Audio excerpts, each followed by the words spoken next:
Hey guys, welcome back to my channel. So apparently from a couple of days a rumor is bouncing through the internet. We all love the Meta apps. I'm talking about the Facebook and Instagram, two of the most used apps in the world. It's a great way to promote your business and yourself, great way for freelancing and influencers, and commercials are invading our privacy in the virtual world.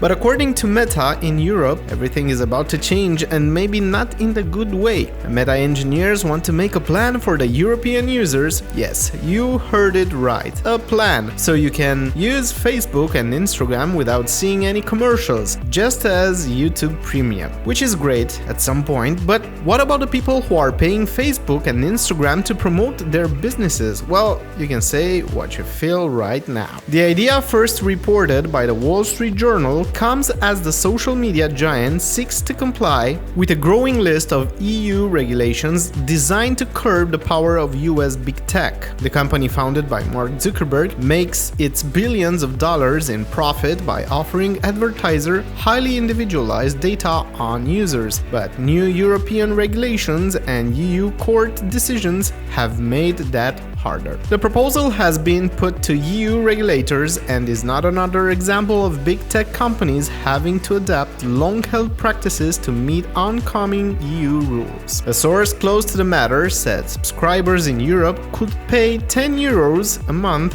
for a desktop version of Instagram or Facebook, or €13 a month for Instagram on their phones. Social media platforms have increasingly floated the idea of charging users for access to their sites, whether to comply with data privacy regulations or better guarantee the identity of users. But the practice would be a major shift for the social media industry that grew exponentially over the past decade on an advertising model that made the site free for users in return for being tracked and ads seen highly personalized. The proposal could help meet several regulations, including the Digital Markets Act, that imposes a list of do's and don'ts on big tech companies in Europe, including a ban on tracking users when they surf other sites if their consent hasn't been clearly granted. It also follows the recommendations of the EU's highest court, which in July decision said that Meta platforms users who decline to be tracked should be offered an ad-free alternative for an appropriate